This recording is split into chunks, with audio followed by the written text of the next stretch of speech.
오늘부터 우리 교회에서 지키는 대림절 절기가 시작됩니다. 아까 제가 광고 드렸습니다만은 이 대림절은 예수님께서 이 땅에 오신 성탄절을 기다리는 절기이기도 하지만 다시 이 땅에 오실 예수님의 재림을 맞이하기 위해 기다리고 또 준비하는 절기가 바로 이 대림절입니다. 성탄절 전 4주일, 그리고 첫째 주일부터 대림절 절기 첫째 주일, 둘째 주일 4절기를 지키고 그리고 성탄절을 우리가 맞이합니다. 우리가 성경을 통해서 하나님 만날 때 우리가 제일 중요한 첫 단추를 어디에 끼우느냐, 정말 참 중요합니다. 이 첫 단추를 잘못 끼우면 그 다음부터 끼우는 단추 하나하나 나중에 다시 풀어야 되는 수고를 해야 되기 때문입니다. 이 성경을 통해서 하나님 보고 하나님을 만나는 하나님의 모습을 보통 성도님들은 둘로 나눕니다. 하나는 하나님을 바라볼 때 율법적인 시야로 하나님을 봅니다. 하나님께서 돋보기 딱 들고 하나님의 자녀들의 삶 하나하나를 다 들여다보시고 그곳 하나님께서 이렇게 책망하시고 때로 혼내시고 심판하시는 율법적인 하나님을 만나는 그런 하나님, 자신이 경험하고 아는 하나님의 모습이 음하고 심판하시는 하나님으로 그렇게 인식하고 있는 사람이 있는가 하면 또 어떤 성도님들은 하나님을 은혜의 하나님으로, 나 같은 죄인을 하나님 자녀 삼으시기 위해 이 땅에 육신 입으시고 오셔서 나 위에 십자가 지시고 나를 하나님의 자녀로 삼아주신 바로 그 사랑의 하나님, 은혜의 하나님, 하나님을 바라보는 이 복음적 시각 두 가지를 가지고 있습니다. 그런데 하나님은 이유번론적인 하나님이 아니라 바로 그 한 하나님입니다.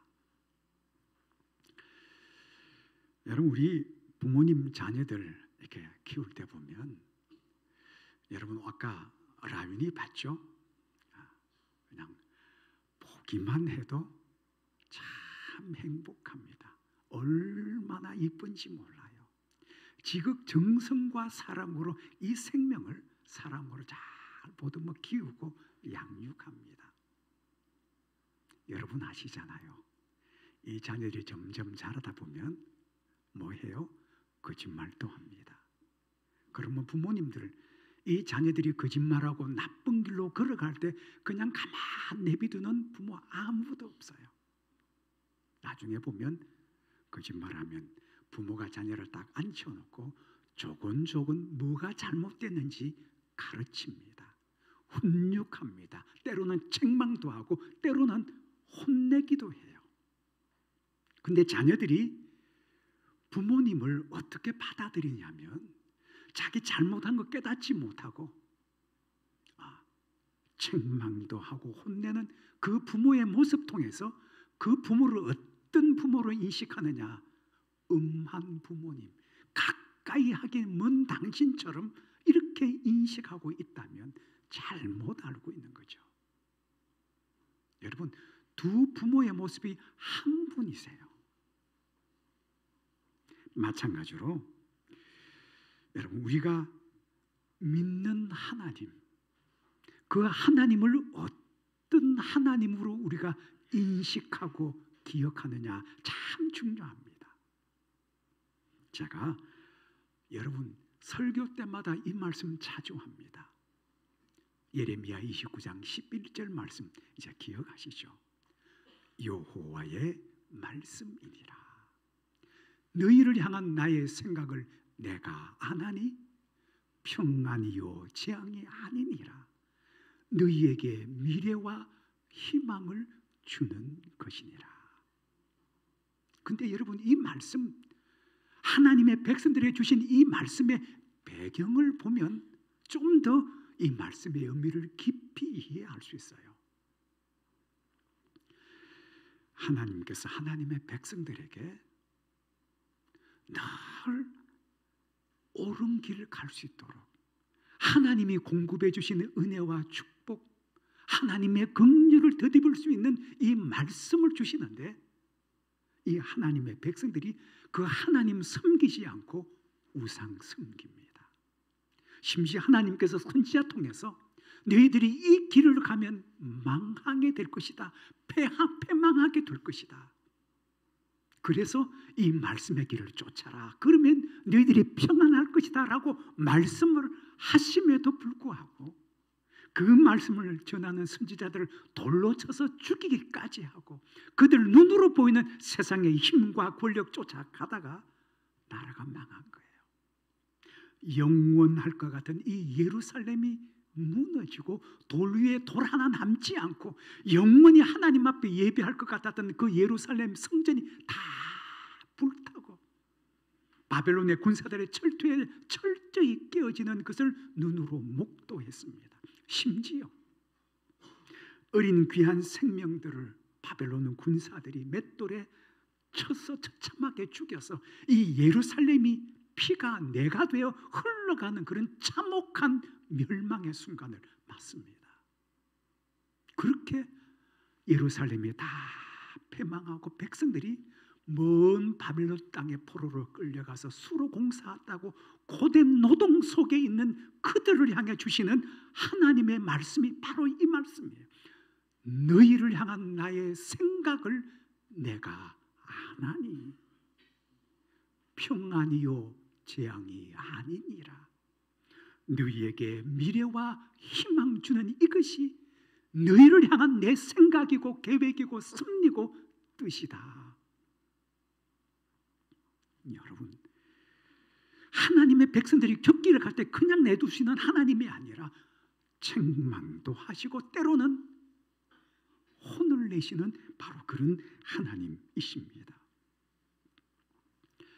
하나님의 백성들은 그래요.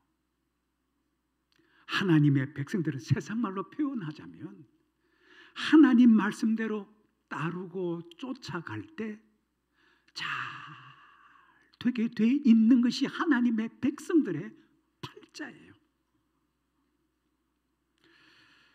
여러분, 대개 전자제품 하나쯤은 있으시잖아요. 돈 주고 살 때 이 전자제품에 꼭 붙어오는 게 하나 있어요. 그게 아주 값비싼 것이든 싼 것이든 관계 다 있어요. 그게 뭐냐? 사용 설명서예요. 우리 겨울 되면 여기저기 자주 화재 나잖아요. 특히 이 겨울 되면 독거 어르신들 추위 때문에 전기장판 사서 깔고 이 추위를 견디기 위해서 보내시는 분들이 적지 않습니다. 그런데 여러분, 그 전기장판 사서 사용하시는 독거 어르신들, 여러분, 이 전기장판에 보면 꼭 나오는 주의사항 중에, 사용 설명서 중에 내용이 이런 게 있어요. 전기장판 안에 뭐가 있죠? 전기 코일이 다 선이 깔려 있습니다. 그래서 이거 다루는 방법 중에 절대 뭐 하지 말라 그래요? 접지 말라고. 폭 접으면 이 코일을 접었다 폈다 접었다 폈다 하면 나중에 선이 어떻게 돼요? 그러니까 마모가 생기고 끊어지거든요. 그런데 그 사용 설명서 관심 없어요. 그냥 쓰기 편하면 된다고 계속 접었다 폈다 접었다 폈다. 나중에 어떻게 돼요? 여기서 화재가 나서 집이 홀랑 다 타버려요. 그리고 나면 그때 그 사용 설명서의 한 줄이 얼마나 귀한지 그때 깨달아요. 여러분이 하나님의 말씀인 이 성경은 하나님이 창조하신 하나님의 사람들에게 인생을 살아가는 인생 설명서, 바로 그게 생명의 말씀인 하나님의 말씀이에요. 하나님 창조하신 이 사람이 하나님께서 말씀하신 이 말씀대로만 따라 살아가면 그 어떤 인생이든지 그 길이 형통하고 잘 될 줄로 믿습니다. 얼마나 많이 배웠냐, 그거 아니에요. 그 사람이 얼마나 능력이 있냐, 이것도 아니라니까요. 중요한 것은 그가 능력이 있고 배경이 좋아도 그 말씀의 길을 쫓아가지 않으면 패망하는 인생을 살 수밖에 없어요. 하나님의 말씀은 하나님께서 빚은 만든 이 하나님의 사람들이 이 인생 하나님이 주신 은혜와 축복과 이 형통의 복을 어떻게 하면 누리는지 그 속에 상세하게 기록되어 있는 사용 설명서와 같아요. 오늘 이사야 9장은 여러분이 1절 2절에 보면 비슷한 단어가 계속 나옵니다. 절망과 어둠 속에 그늘진 땅에 빛을 주셨다는 거, 소망을 주셨다는 거. 그게 무엇이냐? 이 땅에 오실 메시아 예수 그리스도에 관한 말씀, 오늘 6절에서 이렇게 우리에게 말씀해 주고 계십니다. 이는 한 아기가 우리에게 낳고 한 아들을 우리에게 주신 바 되었는데 그의 어깨는 정사를 메었고 그리고 그의 이름은 기묘자라 모사라 전능하신 하나님이라 영존한 아버지라 평강의 왕이라 할 것입니다. 오늘 이 말씀 한 절 말씀을 구석구석 간단하게 살펴보고자 합니다. 첫 번째 말씀이 뭐냐? 이는 한 아기가 우리에게 낳고, 자 오늘 그 말씀입니다. 한 아기가 우리에게 낳고 어둠 속을 밝히는 빛 소망 메시아를 우리에게 주셨는데 첫 말씀이 한 아기가 우리에게 낳고. 여러분 아까 라면이 보셨죠? 우리 사람 중에 제일 연약한 존재가 누구냐 물으신다면 어김없이 아기라고 이야기할 수 있어요. 여러분 동물의 세계 보신 적이 있으십니까? 참 묘한 게 하나 있습니다. 사람 아닌 다른 짐승들 생명 낳는 거 보면요, 낳고 나서 몇 분 지나면 꿈틀꿈틀 거리다가 어떻게 해요? 비틀비틀 거리면서 이 짐승들이 걸어요. 야쪽 걷다가 조금 있으면 어때요? 폴짝 뛰어요. 조금 더 지나면 어떻게 해요? 어미를 찾아가서 젖을 빱니다. 근데 여러분 사람은 태어나면 뛰기는커녕 뭐예요? 배밀이도 못해요. 걷는 거 알고 상상도 못해. 배밀이도 못해요. 말도 하지 못해요. 심지어 자기 스스로 엄마를 찾아 엄마 젖을 찾지 못해요. 그래서 엄마가 아기를 품고 젖을 물려요. 가장 미천하고 연약한 존재가 아기예요. 여러분 하나님의 아들 예수 그리스도 메시아가 오실 때 가장 연약한 곳으로 오셨다는 거예요. 여러분 예루살렘 왕궁과 힘 있는 사람들이 아니라 이름 없는 베들레헴 떡집이란 이 동네, 그것도 사람 사는 곳이 아니라 마국간에 오셨다는 거예요. 여러분이 예수님의 3년의 공생애를 자세히 보면 힘 있고 빽 있는 사람들이 아니라 가장 미천하고 연약한 사람들, 그들 삶 속에 3년 동안 함께 하신 거예요. 그래서 이 대제사장과 바리새인들이 예수님을 불렀던 예수님의 별명이 뭐예요? 세리들과 죄인들의 친구예요. 저는 이 말씀 준비하면서 이 말씀에 참 와서닿았어요. 이는 한 아기가 우리에게 낳고, 우리에게란 단어가 참 좋아요.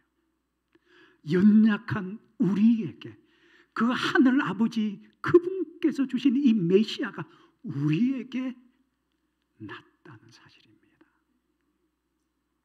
두 번째는 이렇게 말씀합니다. 한 아들을 낳으신 바, 한 아들을 우리에게 주신 바 되었는데, 자 여기서 아들이라는 단어가 등장합니다. 여러분 하나님의 아들을 우리에게 주신 바 되었다. 아버지 하나님께서 가장 귀한 거 하나 꼽으라면 뭘 것 같아요? 하나밖에 없는 독생자 예수 그리스도. 여러분 구약 성경을 읽겠지 이사야부터 쭉 마지막 말라기가 나옵니다. 말라기 책을 딱 열면 하나님께서 하나님의 백성들 향해 말씀합니다.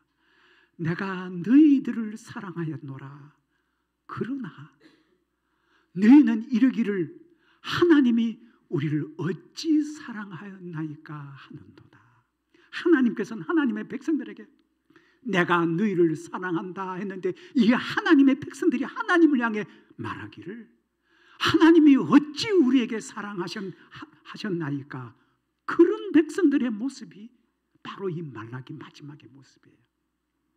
그의 해답이 요한복음 3장 16절에서 이렇게 말씀합니다.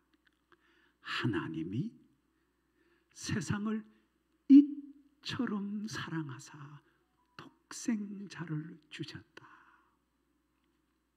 하나님께서 세상을 사랑하시는 그 사랑을 이렇게 표현, 이처럼 사랑하사.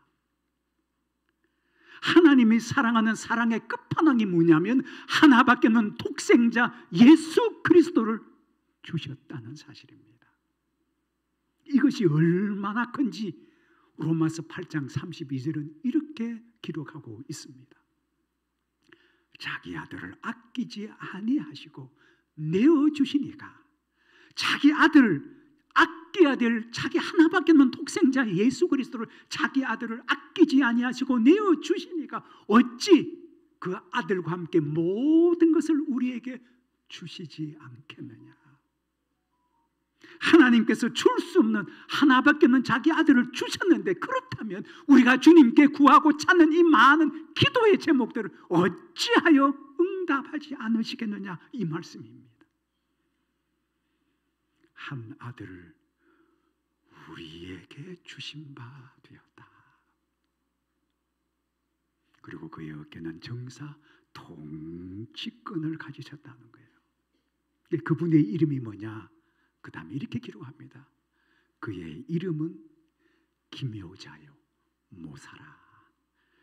이 원전 성경을 보면 그렇습니다. 그의 이름, 여기서는 이름, 사람을 호칭하는 이름을 이렇게 그의 이름이라고 표현하는데 원어적인 의미는 뭐냐면 그분의 본질과 속성, 다시 말하면 그분의 특징을 이야기합니다. 이름이 아니라 그의 이름 특징은 여긴 두 가지로 기묘자요 모사라 이야기하고 있는데 원전에 보면 성경에 보면 히브리 성경에 보면 하나예요.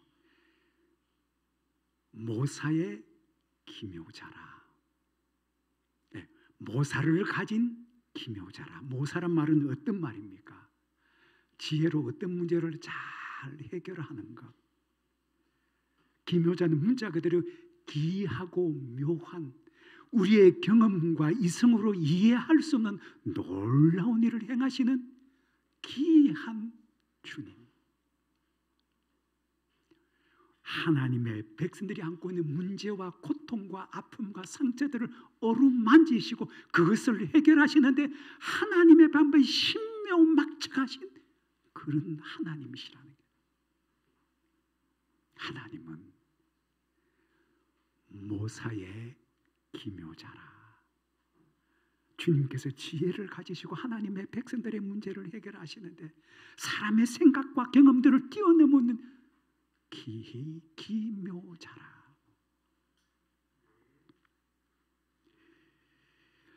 그 다음에 주님 말씀합니다. 네, 그 다음 자막을 한번 볼까요? 전능하신 하나님이라. 여러분 이 메시아가 두 가지 속성을 가지고 있습니다. 육신을 입으신 아까 이야기한 아기, 한 아기가 우리에게 낳고 이 인성을 가졌을 뿐 아니라 전능하신 하나님이시다. 여러분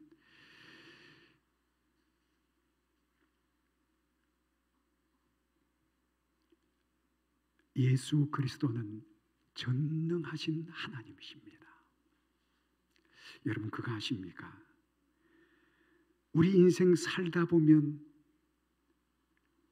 한계에 부딪힐 때마다 그 한계를 뛰어넘게 하시고 안 되는 것을 되게 하시는 전능의 하나님. 여러분, 우리 자녀들 미래를 위해서 많이 투자하고 교육합니다. 그런데 정작 우리 자녀들의 심령 속에 예수 그리스도가 들어가면 그 인생이 바뀝니다. 새롭게 거듭납니다. 안 되는 게 되는 인생으로 하나님 만나면 바뀝니다. 전능하시는 하나님. 그래서 여러분, 없는 이 땅 심령 속에 메시아 예수 그리스도가 들어가면 되는 역사가 일어나고 닫힌 인생이 열리는 인생이 되고 안 되는 인생이 되는 인생이 되는 전능하신 하나님의 역사가 그의 삶 가운데 펼쳐지게 될 줄로 믿습니다. 그 다음 말씀이 영존하시는 아버지라. 이 아버지라는 이 원어의 의미는 두 가지 있습니다. 영원하신 아버지란 뜻도 있지만 영원한 보호자가 되신다. 우리 육신의 아버지는 때가 되면 우리를 지킬 수 없습니다. 그런데 여러분 인생을 살다 보면 참 외로울 때 있죠. 내 곁에 아무도 없는 것 같아요. 그런데 기억하십시오. 내 홀로 서 있을 그 자리에 하나님은 나의 보호자가 되시고 나를 지키시고 나의 영원한 보호자가 되시는 하나님, 바로 그분이 우리의 빛이시요 소망이 되신 예수 그리스도인 줄로 믿습니다. 마지막 평강의 왕이라. 여러분, 하나님과 우리가 하나 될 수 있는 길은 딱 하나예요. 평강의 예수 그리스도만이 우리가 주님 앞으로 나아갈 수 있는 유일한 길이요 진리인 줄로 믿습니다. 우리 모든 갈등 속에 예수 그리스도의 십자가가 들어가면 그곳에 평화가 찾아옵니다. 화목이 찾아옵니다. 여러분, 왜 그 속에 문제가 있느냐? 십자가 지지 않아서 그래서. 바로 이 평강의 왕으로 오신 예수 그리스도로 들어가는 그곳에 여러분 하나 되는 역사가 일어나는 줄로 믿습니다. 이제 우리 대림절 첫 단추를 키웁니다. 여러분 기억하십시다. 우리를 향한 하나님의 생각이 우리에게 평안을 주십니다. 미래와 희망 주시기를 기뻐하시고 이 땅에 우리 심령과 삶 가운데 평강의 왕으로 오신 예수 그리스도, 그분을 위해 오늘도 기대하고 소망하는 가운데 주의 성탄과 주의 재림을 사모하는 우리 모두 되시기를 주의 이름으로 축원합니다.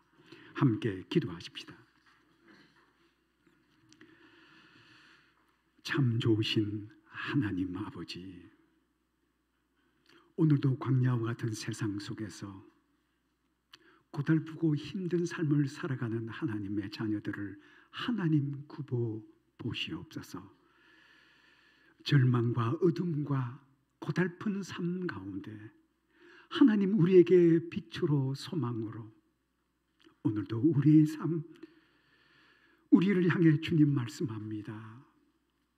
하나님, 우리에게 평안을 주시기 위해서 미래와 희망과 하나님이 우리를 위해 예비하신 하나님의 놀라운 은혜를 예비하신 그 주님을 바라보고 오늘도 소망 속에 주님의 오심을 준비하는 저희들 되게 하여 주옵소서.